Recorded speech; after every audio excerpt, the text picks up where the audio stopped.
Bonsoir à tous, bienvenue à ce 20h que j'ai le plaisir de vous présenter. Passation de service ce matin entre Oumar Tatamli et Moussa Mara, le nouveau Premier ministre. C'était à la primature. Les deux personnalités s'y sont entretenues pendant une vingtaine de minutes sur certains dossiers de l'heure. Moussa Mara a ensuite accompagné son prédécesseur avant d'animer un point de presse au cours duquel il a dévoilé les 6 axes stratégiques sur lesquels il va travailler. Ce sont donc 6 grands axes stratégiques sur lesquels le nouveau Premier ministre va travailler pour mener à bien la mission que vient de lui confier le chef de l'État. Moussa Mara a dévoilé ces 6 axes au cours d'un point de presse. Selon lui, le gouvernement place son action sous le signe du respect du fait majoritaire, de l'intégrité et de la loyauté envers le chef de l'État. Les précisions, c'est avec Mamari Kouli. C'est dans la plus grande simplicité et dans une atmosphère de grande cordialité que s'est déroulée cette cérémonie de passation de service entre Oumar Tatamli et Moussa Mara. Apparemment, les deux hommes se connaissent car tout était amical. Premier acte de la cérémonie, échange entre les deux personnalités en présence des cadres de la primature. Deuxième acte, tête à tête entre les deux hommes et cela a duré 15 minutes environ. Occasion pour Oumar Tatamli de passer les témoins à Moussa Mara, sans doute les dossiers brûlants de l'heure. À 39 ans, Moussa Mara devient ainsi le plus jeune Premier ministre de l'histoire du Mali. Service pris, pas de temps à perdre, le nouveau Premier ministre a aussitôt remercié son prédécesseur pour le service rendu à la nation. Troisième et dernier acte, Moussa Mara accompagne son prédécesseur avant de retourner occuper son nouveau fauteuil. Donc, ce sont 6 grands axes stratégiques sur lesquels le nouveau Premier ministre va travailler pour mener à bien la mission que vient de lui confier le chef de l'État. Moussa Mara a dévoilé ces 6 axes au cours d'un point de presse. Mamari Kone, reportage. Avant de prendre fonction, le nouveau Premier ministre a jugé utile de faire une déclaration qui prend l'allure d'une conférence de presse. Dans ses propos, il précise les jalons relatifs aux missions, au socle sur lequel le gouvernement entend travailler et sa méthode d'action. Vous me permettrez de remercier sincèrement le chef de l'État, son Excellence Ibrahim Boubacar Keïta, pour la confiance portée à ma personne et pour l'honneur qu'il me fait en me confiant la responsabilité de conduire l'action du gouvernement en ces moments difficiles pour notre pays. Remerciements aussi à mon prédécesseur, Oumar Tatamli, pour l'action déjà engagée, pour les actes déjà posés, avec un sens de l'engagement que j'ai pu mesurer, à la hauteur de son patriotisme, à la hauteur de sa volonté de changement dans notre pays. Lui souhaiter le meilleur pour le futur. Selon le Premier ministre, l'action gouvernementale sera conduite conformément aux orientations du président de la République. Orientations d'ailleurs approuvées massivement par le peuple malien lors de la dernière élection présidentielle. Ces orientations sont de 6 ordres. En premier lieu, la restauration et le renforcement de nos institutions. Vous n'avez pas de pays sans institutions. Vous n'avez pas de république sans institutions. Renforcer la gouvernance des services publics, améliorer les rapports entre les citoyens et l'État et faire en sorte que notre État puisse être grandement restauré sur l'ensemble de notre territoire. Le second axe porte sur la sécurité de l'ensemble des Maliens où ils se trouvent et sur l'ensemble du territoire national. Ensuite, la réconciliation nationale. Il nous faut recoudre le tissu social qui a été particulièrement traumatisé par les troubles des années précédentes. Faire en sorte que les Maliens puissent, main dans la main, continuer à croire de nouveau à notre pays et à s'employer de nouveau à ce que notre pays puisse avancer. Vous avez après l'école qui conditionne notre avenir, mais qui détermine aussi notre présent et notre place dans le concert des nations. Redresser l'école, l'économie, créer les conditions d'un développement économique significatif qui puisse se traduire par une réduction forte de la pauvreté dans notre pays. Et en même temps, que les fruits de cette prospérité puissent être équitablement répartis. Qu'on fasse en sorte que le coût de la vie, en particulier dans nos villes, soit supportable et que le panier de la ménagère soit amélioré, comme on a l'habitude de le dire. Vous avez enfin le développement social. C'est le développement social en faisant en sorte que les services de base, éducation, santé, eau, électricité, logement, puissent être accessibles au plus grand nombre. Solidarité, intégrité et surtout loyauté envers le chef de l'État seront indispensables pour mener à bien l'action gouvernementale. Nous n'oublions pas que c'est le président de la République qui est choisi par les Maliens. Le gouvernement constitue son instrument d'action. Le gouvernement ne saurait exister. Un membre du gouvernement ne saurait travailler s'il n'est pas loyal au chef de l'État et à ses idéaux. Nous conduirons l'action du gouvernement avec l'esprit de solidarité entre les membres. Il ne peut y avoir de gouvernement que d'équipe. Une équipe, c'est tous mus dans une même direction, avec la volonté de réussir ensemble. Une équipe, ce n'est pas des individualités qu'on compile. Et nous allons y veiller. Nous allons animer le gouvernement avec l'état d'esprit d'intégrité absolue de ses membres. Nous ne pouvons plus nous permettre dans notre pays que la responsabilité publique soit considérée comme un ascenseur socio-économique. Que le responsable public ne soit plus au-dessus de tout soupçon. Pour que la mission soit couronnée de succès, le gouvernement entend se fonder sur le socle de la majorité présidentielle. Il entend aussi s'appuyer sur la société civile afin de briser le mur de méfiance entre elle et l'exécutif. Nous allons nous employer très rapidement à faire en sorte que la majorité présidentielle et l'exécutif soient main dans la main. Que cette majorité ait un contenu politique. Elle est diverse, elle est variée. Et c'est ce qui fait sa richesse. Si tant est que l'exécutif a l'ambition et la volonté de travailler avec elle, et ce sera notre cas. Cette majorité, elle sera centrale dans notre action. Il ne peut pas y avoir de gouvernement en dehors de la politique. Le gouvernement, même par principe, c'est de la politique. La réussite de toute action publique dépend en grande partie de la méthode utilisée pour la rendre lisible. Moussa Mara fustige la lourdeur et l'indifférence administrative. Nous allons avoir à cœur le résultat, et rien que le résultat. Le résultat non pas en termes de réalisation, mais le résultat en termes de bien-être des Maliens. L'État n'a d'autre fondement, n'a d'autre justification que la satisfaction des attentes des citoyens. Donc nous devrons être attentifs, et nous le serons, à ce que toute action que nous poserons soit mesurée à l'aune de son impact sur le bien-être des Maliens. C'est pour ce faire que très rapidement nous allons reconfigurer le programme d'action gouvernementale 2013-2018 pour l'axer davantage sur l'impact sur le bien-être des Maliens, le décliner en court, moyen et long terme et communiquer sur nos objectifs pour ensuite communiquer sur nos résultats. Pour conclure, le chef du gouvernement en appelle à plus de citoyenneté.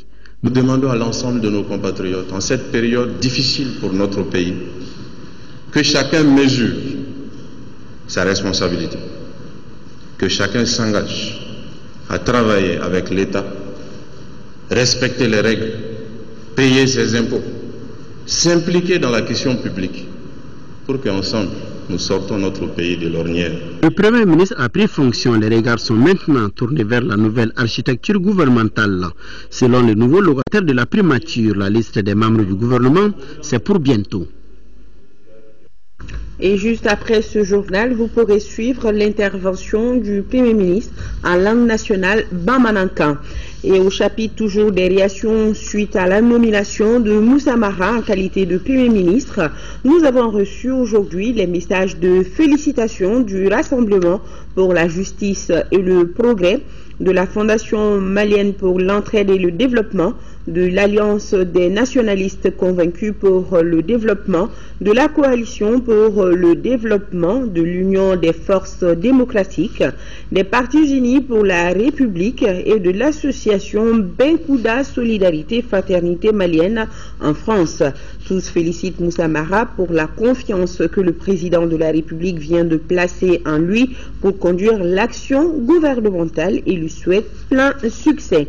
Par ailleurs, le Parti africain pour la solidarité et la justice, ALEMA-PAJ, les Partis unis pour la République pure, l'Union des forces démocratiques et l'Association malienne des droits de l'homme, AMDH, dans des communiqués diffusés dans notre rédaction, condamnent avec la grande fermeté l'attaque armée barbare du domicile de l'ancien président de la République, Alpha Oumar Konaré. Il lance un appel aux autorités pour démasquer et punir les auteurs de cette agression. Fin aujourd'hui des travaux de la concertation nationale sur l'avenir de l'enseignement supérieur au Mali. C'était cet après-midi sous la présidence du Premier ministre représentant le chef de l'État. D'importantes recommandations ont sanctionné cette rencontre qui aura duré 3 jours. Idrissa Kamara nous en dit plus. 3 jours de débats francs, intenses, parfois houleux, mais empreints de courtoisie, auront permis d'ausculter le grand malade qu'est le système d'enseignement supérieur du Mali. Au mot que les gangrènes, un traitement de choc est proposé.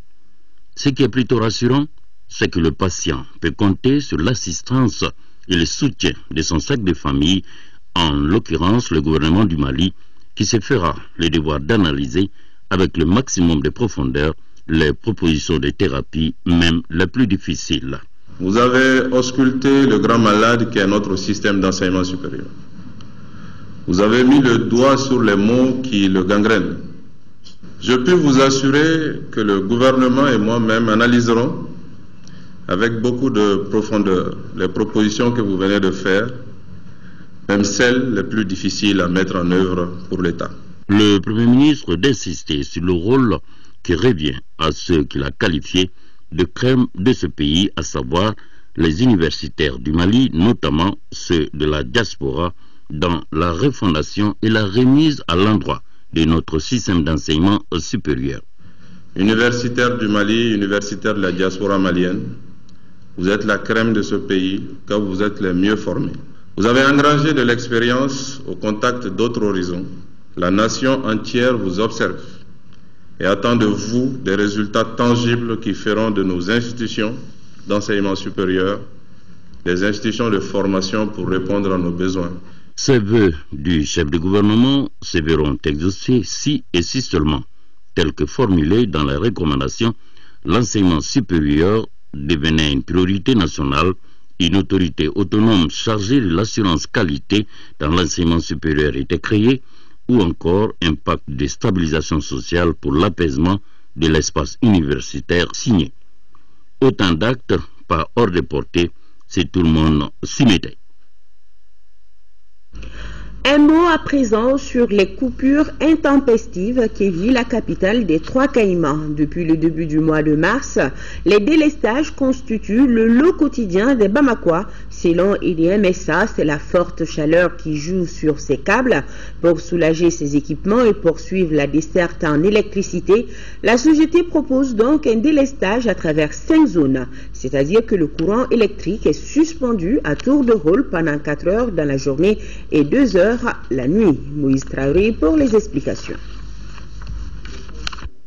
La canicule a une tension défavorable sur les câbles et le transformateur. Pour amortir la crise énergie du Mali, EDMSA entreprend un programme de délestage. Le district de Bamako est réparti en 5 zones. À tour de rôle, ces quartiers et ces communes rurales seront privés d'électricité pendant 4 heures le jour et 2 heures la nuit. Ce plan, comme on l'a indiqué là-dedans, peut être moins ou plus. Moins, c'est ce que nous voulons aujourd'hui. Parce que si on a moins de 20 mégas à délaisser, c'est ce qu'on souhaite. Mais plus, chaque fois qu'un groupe va quitter le réseau. Toutes nos excuses à la population pour tous les désagréments. Des dispositions sont prises pour que le délestage ne persiste. Parmi les actions d'amélioration de la desserte, il y a l'accord signé le 3 avril avec la Côte d'Ivoire pour la fourniture d'une puissance additionnelle de 15 MW. La presse est conviée sur le site de Dar Salam qui reçoit dans quelques semaines une nouvelle centrale de 20 groupes pour une puissance de 18 MW. 2 nouveaux transformateurs vont doubler la puissance de ceux déjà saturés et la porter à 20 MW. Pourquoi la révision décennale des groupes ne se fait pas? Notre trésorerie aujourd'hui ne nous permet pas de faire face à nos charges d'exploitation et faire de l'investissement. Le Manantali n'a pas pu faire sa décennale. Ça, c'est pas EDM. C'est un secteur qui demande beaucoup d'argent. Quelle que soit la planification que tu fais, si dans ta planification tu n'arrives pas à exécuter, ce n'est pas parce que Séléngué n'a pas été planifié. Chaque année, ça se fait. Mais le coût, il faut trouver l'argent. Le directeur général de EDM SA ne le cache pas. Il prie pour qu'il pleuve sur le pays. Ouverture ce matin d'une journée de réflexion sur les forces et les insuffisances de la charte des partis politiques au Mali. La rencontre vise à échanger sur les perspectives d'amélioration de la charte des partis politiques. Elle est organisée par le Centre malien pour le dialogue interparti et la démocratie. Daoula Sidiki Diarra, reportage. Pour l'ancrage de la démocratie au Mali, la charte des partis politiques a été adoptée en 2005, ce qui a permis un encadrement des activités des partis jusqu'à nos jours. Certes, il y a eu des acquis, mais aussi des insuffisances. Cette journée a été initiée par le Centre malien pour le dialogue interparti et la démocratie, SEMDID, pour ouvrir les débats autour des insuffisances constatées ces dernières années.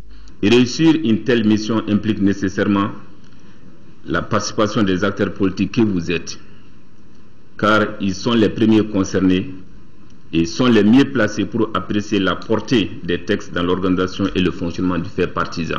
Une communication sur la charte des partis politiques forces et faiblesses sera faite au cours de cette journée de réflexion.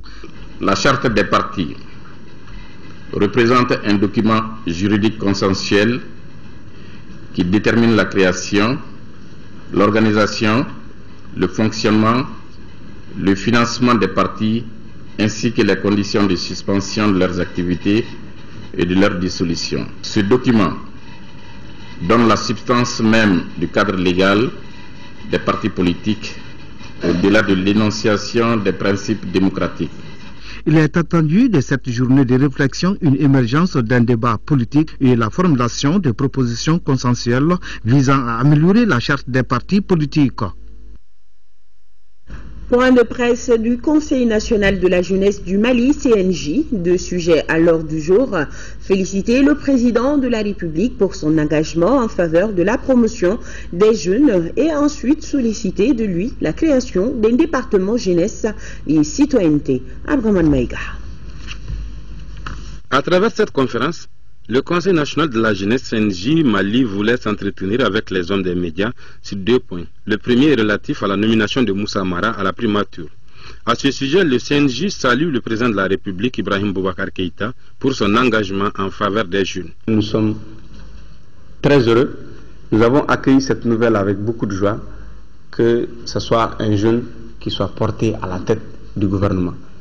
Et donc, nous le félicitons pour ça et nous lui assurons en tant que Conseil national de la jeunesse du Mali, tout notre soutien et toute notre disponibilité à nous engager à leur côté pour la réussite de tous les grands chantiers qu'il faut mener. Le second point de ce face-à-face était consacré à une sollicitation du Conseil national de la jeunesse. Elle concerne la séparation de la jeunesse et des sports. À la formation du nouveau gouvernement, le CNJ Mali sollicite la création d'un département relatifs à la jeunesse et à la citoyenneté. Aujourd'hui, quand on regarde dans la pratique beaucoup de ministères, tout le monde, je vais dire, c'est le thème qui soit le plus transversal possible. On dit la thématique jeunesse est transversale, mais la citoyenneté, la promotion des valeurs civiques aujourd'hui aussi est quelque chose qui s'impose et est aussi transversal. Cette conférence a également servi de cadre pour présenter quelques actions futures du Conseil, parmi lesquelles la tenue dans notre pays du premier forum international de la jeunesse sur la paix et la sécurité.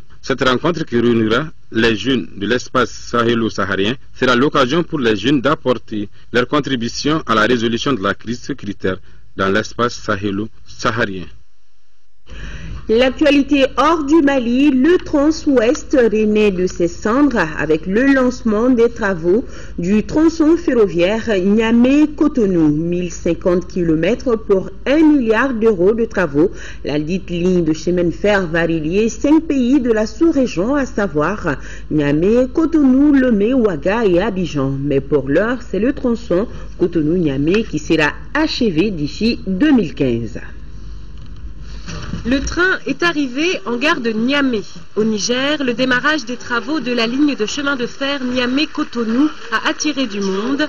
Un grand jour pour remettre sur les rails un vieux rêve, la boucle ferroviaire d'Afrique de l'Ouest. L'événement que nous célébrons aujourd'hui répond parfaitement aux aspirations d'environ 60 millions de citoyens qui peuplent nos 5 pays et pour lesquels, j'en suis sûr, ce projet est emblématique des transformations que connaît notre sous-région. Arrêtée à Parakou dans les années 30, la ligne Cotonou-Niamey va être enfin achevée d'ici décembre 2015. 1050 km pour 1 milliard d'euros de travaux. Le groupe Bolloré a été choisi comme partenaire du projet. C'est un moment très important parce que les habitants du Niger attendent depuis plus de 70 ans qu'il y ait un train qui leur permette d'importer des marchandises, exporter des marchandises, mais surtout permettre aux habitants du Niger de se déplacer. Parce qu'un train, c'est pas seulement un moyen de transport, c'est un moyen aussi de communiquer avec les autres. Cotonou-Niamey n'est que le premier volet d'un Trans-Ouest qui parcourra 3000 km et reliera 5 pays. En août, un deuxième tronçon reliera Ouagadougou à Abidjan. Niamey sera ensuite relié à Ouagadougou. La boucle sera bouclée par le tronçon Abidjan-Lomé-Cotonou. Le chemin de fer, ce tronçon, pour cette boucle, nous permet de mutualiser nos richesses, nos efforts. Nous tous, nous aspirons de manière accélérée à l'émergence économique, politique, sociale de notre sous-région. L'ère des poids lourds est bientôt révolue. Voie plus rapide et plus sûre pour transporter les ressources minières, le Trans-Ouest va redonner un peu d'air aux piétons et aux automobilistes de la sous-région. Le Centre culturel malien de New York vient de recevoir une attestation de reconnaissance délivrée par le Consult Member de la ville de New York. Ceci pour les actions qu'il mène en faveur de la promotion des droits des femmes. C'était au cours d'une conférence organisée par l'association, conférence au cours de laquelle sa présidente exécutive, Dao Oumou-Dambélé, a souligné qu'il ne devrait pas avoir de parité homme-femme dans la gestion publique, mais qu'il faut instituer un système de quotas. Nous l'écoutons. Malgré l'amalgame qui l'entoure aujourd'hui, la participation de la femme à la prise de décision est une nécessité pour le Mali. La Commission des Nations Unies, chargée de contrôler la mise en œuvre de la Convention sur les femmes de 1979, précise dans sa recommandation que la démocratie n'aura d'effet durable que lorsque les décisions politiques seront prises à la fois par les femmes et les hommes, et tiendront compte de façon égale des intérêts des unes et des autres. Chacune de nous doit nourrir une envie audacieuse de vouloir changer les choses en notre faveur, car nous sommes les piliers de cette société. Nous sommes à tous les niveaux, à toutes les épreuves. Gardons à l'esprit que nous défendrons la cause de la femme rurale de Yélimani, de la commerçante de Anderboukan, la ménagère de Kouri, l'entrepreneur de Bamako, les étudiantes des différentes facultés, les jeunes lycéens de toutes les régions du Mali, sans oublier celles des écoles techniques et professionnelles. Pourquoi pas celles de New York? L'UNICEF et le réseau des communicateurs traditionnels pour le développement au Mali et en Afrique de l'Ouest unissent leurs efforts pour lutter contre la fièvre hémorragique à virus Ebola. Pour cela, il vient de lancer une campagne de sensibilisation et d'information ce matin. C'était en présence de Nando Dambeli. Il vaut mieux prévenir que guérir. C'est dans cette logique que s'inscrit la campagne d'information et de sensibilisation qui vient d'être lancée. Elle est destinée au district de Bamako et aux communes du Mandé. C'est principalement prévenir l'ensemble des Maliens contre la fièvre hémorragique d'Ebola. Prévenir le maximum de Maliens contre cette épidémie. C'est ça l'objectif principal. Pour mener à bien la campagne, 150 communicateurs locaux et les crieurs publics sont mis à contribution. Notre stratégie, c'est une stratégie de proximité. Le Recotrad a des agents, des communicateurs traditionnels sur le terrain depuis 4 ans qui travaillent dans le cadre des gestes qui sauvent. Il s'agit de véhiculer les messages formulés dans l'aide-mémoire du mobilisateur et d'apprendre les gestes qui sauvent aux populations. Dans l'aide-mémoire, on retrouve les signes annonciateurs de la fièvre Ebola, son mode de transmission, les mesures à prendre pour éviter la contamination et l'appui aux malades et leurs familles. La présente campagne vient s'ajouter au paquet d'activités déjà existants entre l'UNICEF et le Recotrad il y a 3 ans. En deuxième région, Oxfam Novib intensifie sa collaboration avec ses partenaires du Mali. La directrice internationale de cette organisation en visite dans notre pays vient d'échanger avec les responsables du groupe de suivi sur le processus budgétaire de l'État et des communes. La correspondance de Brahima Kouni. La directrice internationale de Oxfam Novib effectue sa première visite au Mali. Farah Karimi est venue à Koulikoro pour s'enquérir de l'état d'avancement des activités du groupe de suivi budgétaire, un de ses partenaires. Le travail qui est fait par le groupe de suivi budgétaire est un travail très très important. Comme vous le savez, pour qu'il y ait développement, il faut l'implication des populations et le groupe de suivi budgétaire fait en sorte que la population soit impliquée dans le processus de dépenses et dans le processus budgétaire. Madame Farah Karimi a aussi tenu une réunion avec les responsables du groupe de suivi budgétaire et ses partenaires. Les acquis de la collaboration avec la mairie de Koulikoro et des perspectives d'avenir pour une bonne gouvernance budgétaire étaient au menu des échanges. Nous sommes en train de faire le plaidoyer auprès du gouvernement pour que la part allouée aux collectivités, notamment dans le domaine de l'éducation, dans le domaine de la santé et de l'hydraulique, pour que cette part puisse augmenter dans les jours à venir. Au départ, on les voyait vraiment d'un mauvais œil, mais suite à beaucoup vraiment de contacts, de rencontres avec nous, on a compris que vraiment ils sont là pour nous appuyer. La directrice internationale de Oxfam Novib invite le groupe de suivi budgétaire à mieux promouvoir la participation de la société civile au processus budgétaire de l'État et des communes. Grâce à l'ONG Mali Ilfeu, les villages de Tassona et Mazona dans le cercle de Bla bénéficient désormais de 2 maternités. Financées à hauteur de 52 millions de francs CFA, les 2 structures viennent d'être inaugurées, c'est ce que nous dit Amara Mali Diallo. Les populations des villages de Tassona et Manzona dans le cercle de Bla vont enfin pousser un grand ouf de soulagement parce qu'elles vont finalement éviter ces routes non bitumées pour l'évacuation des femmes sur les centres de santé. En effet, grâce à un financement de près de 52 millions de francs CFA de l'ONG allemande Mali Ilfeu, Tassona et Manzona disposent désormais pour chaque village d'une maternité rurale avec latrine et panneaux solaires pour l'électricité. Ça va permettre aux femmes de notre village d'accoucher sur place au lieu de parcourir une distance qui sera très très difficile pour eux. La cérémonie d'inauguration, on l'imagine, a draîné une foule de grands jours sur la place du village. Autorités politiques et administratives ont tous salué cette initiative qui aura vu la participation de chacun des 2 villages à hauteur de 15% du budget total.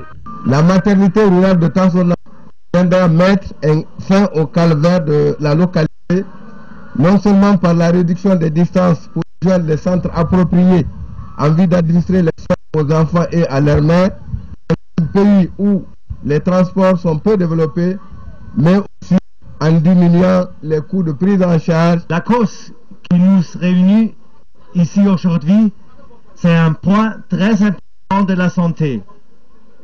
La maternité tient la santé de la mère et du bébé. Après Tassona, 5 km plus loin, Manzona, autre lieu, même événement, même acteur, tout naturellement, même discours pour mettre fin à cette journée d'inauguration qui viendra finalement mettre un terme au calvaire des femmes. Ces réalisations, il faut le souligner, ont été rendues possibles grâce au dévouement de Mme Sangaré Mariam Diarra, ancienne présidente du conseil de cercle de Bla. Plan Mali lance le projet d'élevage des caprins dans 20 villages de Kita. L'objectif de ce projet est d'améliorer le statut social et économique de 1500 femmes en situation difficile. Le reportage de Khadija Toukone. Dans le cadre de la mise en œuvre de son programme Résilience des communautés, Plan Mali a bénéficié de l'appui financier de Plan Allemagne pour mettre en œuvre le projet élevage des caprins. D'une durée de 18 mois et financé à plus de 100 millions de francs CFA, le projet élevage des caprins apportera une réponse aux attitudes sociales discriminatoires en milieu rural. Donc le projet dote les femmes en caprins, c'est-à-dire une femme pour 2 têtes de caprins. Donc ce sont les groupements de femmes jusqu'à 25 membres. Donc ça veut dire qu'un groupement de femmes de 25 membres va bénéficier de 50 caprins. Donc à raison de 10% comme mâle et les 90% ça c'est les femelles. Nous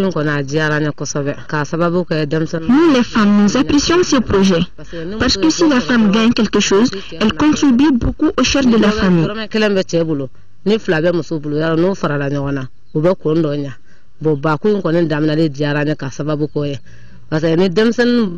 cas de maladie des enfants, nous allons nous en sortir. Le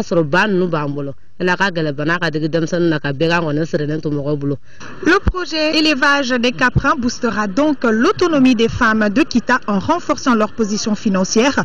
Pour manifester leur joie, elles ont organisé une grande fête folklorique ici à Dijon, primo pour célébrer la journée internationale de la femme et secondo remercier Plan Mali qui se bat tous les jours pour la cause des femmes et des enfants.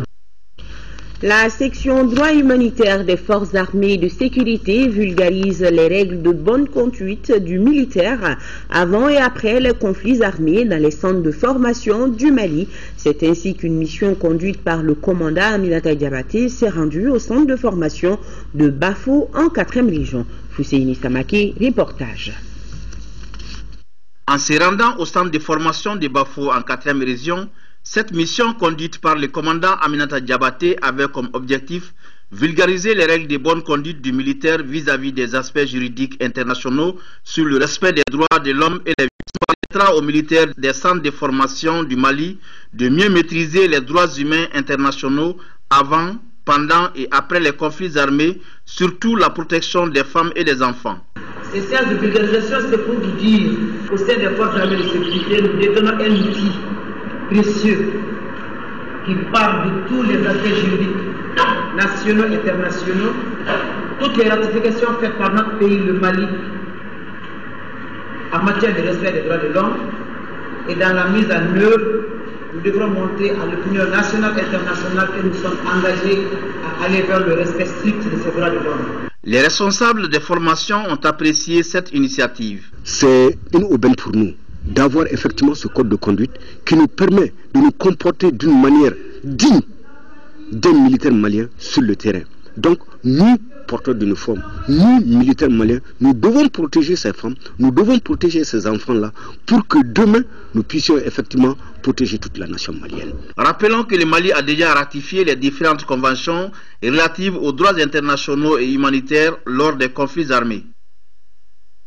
Lancement en 5e région du projet Talent de la Cité, initié et organisé par l'association Smarts Ségou en partenariat avec l'UNESCO et la formation Festival sur le Niger. Le projet consiste à promouvoir et valoriser la culture et l'art malien. Il concerne les jeunes de 18 à 30 ans et les régions de Mopti, Tombouctou, Gao et Kidal. Jules Sambou Sissoko nous en parle. Le projet Talent de la Cité entendait là une compétition nationale d'art, de musique et de tresse traditionnelle dans sa 8e édition et la version 2014 est à coup sûr une bonne perche tendue aux jeunes âgés de 18 à 30 ans. Et c'est bien parti pour la saine émulation avec le lancement de cette belle initiative d'action culturelle à Mopti, pôle 2, comprenant les régions de Gao, Tombouctou et Kidal. Il y aura 30 artistes qui seront présélectionnés Donc que ce soit en art plastique, en musique et en tresse, l'art numérique et la photographie. Et les lauréats recevront des prix qui varient de 500 000 à 2 600 000. C'est une opportunité pour les artistes locaux. Je souhaite que vraiment mon pôle puisse être primé. Le projet Talent de la Cité est accueilli à bras ouverts dans la cité mopticienne. Cette occasion est opportune pour nous et je n'allais vraiment pas manquer cette occasion pour demander à toute la commune de Mopti de soutenir ce projet. Cette cérémonie de lancement a été agrémentée par la prestation des artistes en herbe et les cracks de l'orchestre Le Kanaga National. Et désormais, dans nos librairies au kiosque, cette nouvelle publication sur la monographie des familles Terra. Après plusieurs années de recherche, son auteur Souri Ibrahim Terra nous parle avec images à l'appui des origines de ce nom de famille, et livre à lire absolument. Voilà. Désormais, dans nos librairies et kiosques. À présent, un tour au musée national où a commencé aujourd'hui l'exposition de Amaguiri Dolo, l'artiste malien de renommée internationale qui vit à Ségou, est un partisan de la nature. Pour cette exposition, le public a rendez-vous avec la terre, le bois et la peinture. Cheikh Oumar Sangaré nous amène à la découverte de l'artiste plasticien. Amaguiri Dolo est un artiste plasticien polyvalent inspiré par la nature.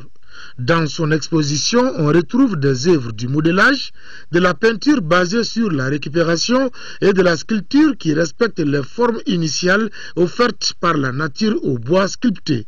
Je dessine, je sculpte, je peins et je fais du modélage appelé terre cuite. Aujourd'hui, l'exposition est musée, voilà, c'est ça, les trois choses, la terre, la peinture et la sculpture. Malgré la touche humaine, les œuvres exposées gardent le plus possible leur aspect d'origine. C'est ce qui fait la particularité de l'exposition organisée par le Musée national conformément à sa vision de promotion de nos arts. Une des vocations du musée, c'est de faire des expositions et de présenter au public malien les artistes maliens qui travaillent. Donc nous avons voulu donner l'opportunité à Amaguiri Dolo, qui est un artiste malien qui vit et travaille à Ségou.